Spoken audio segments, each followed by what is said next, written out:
Hi viewers, welcome back to my channel. வீடியோவை பார்க்கறதுக்கு முன்னாடி என்னுடைய சேனலை லைக் பண்ணுங்கள், ஷேர் பண்ணுங்கள், சப்ஸ்கிரைப் பண்ணுங்கள். இன்றைக்கி நம்ம ஆட்டு குடல் குழம்பு எப்படி வைப்பதுன்னு பார்ப்போம்.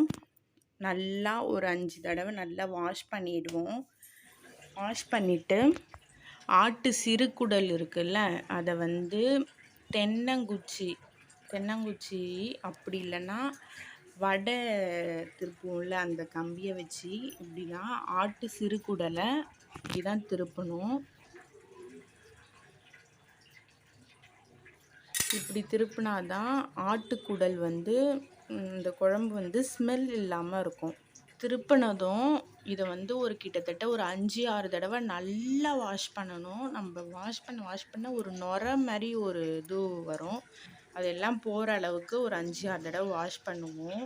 ஆட்டுக்குடலில் சொரசொரப்பாக ஒரு இது இருக்குல்ல, அதை சுடு தண்ணியில் ஊற வச்சுட்டு நம்ம கையால் உரிச்சாவே அழகாக வந்துடும். நல்லா க்ளீன் பண்ணி எடுத்துக்கோங்க.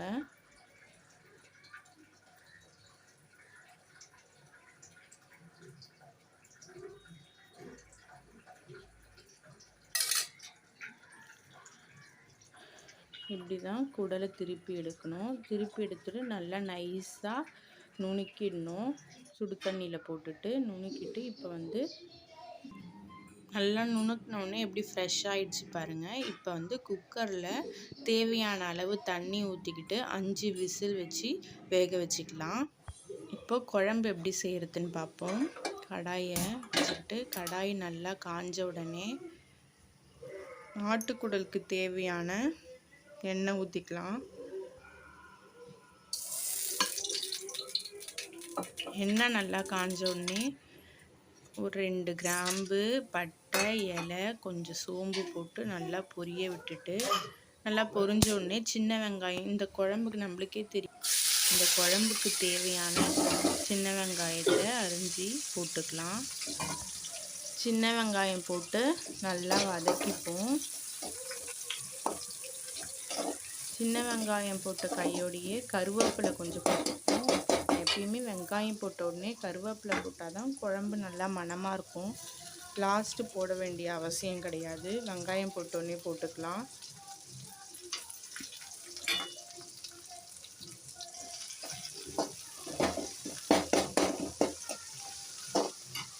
கருவேப்பிலையை போட்டு நல்லா வதங்கட்டும்னு வெயிட் பண்ணிவிட்டு இதுக்கு தேவையான குழம்புக்கு தேவையான அளவு உப்பு போட்டுப்போம்.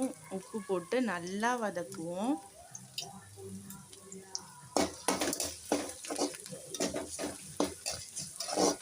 வதங்கட்டும்னு வெயிட் பண்ணிவிட்டு இஞ்சி பூண்டு பேஸ்ட்டு போடலாம்.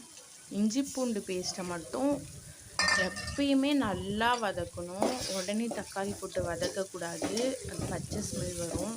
நல்லா வதக்கணும். நல்லா வதங்கி வந்துடுச்சு பாருங்கள்.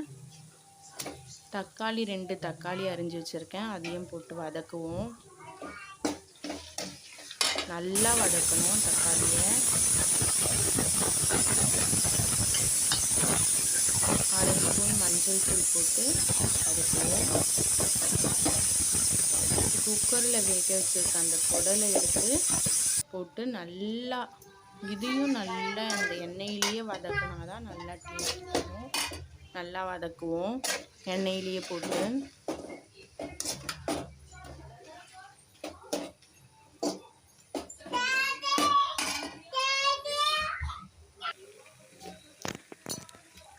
நல்லா வதங்கி வந்தோடனே இந்த குடல் குழம்பு தேவையான மிளகாத்தூள் போட்டுப்போம். நான் குழம்பு மிளகாத்தூள் தான் போட்டிருக்கேன்.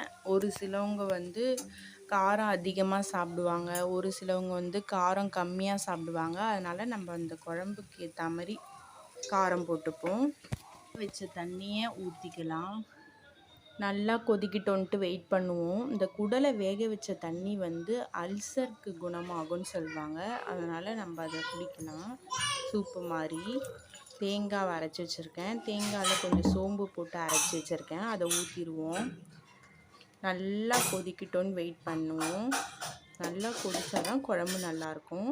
லாஸ்ட்டாக கொத்தமல்லி போட்டு குழம்பு இறக்கிடலாம். இவ்வளோதாங்க. குழம்பு பிடிச்சிருந்ததுன்னா லைக் பண்ணுங்கள், ஷேர் பண்ணுங்கள், கமெண்ட் பண்ணுங்கள். இந்த வீடியோ பிடிச்சிருந்ததுன்னா என்னுடைய சேனலை முக்கியமாக நீங்கள் சப்ஸ்கிரைப் பண்ணுங்கள். Bye bye. பாய்.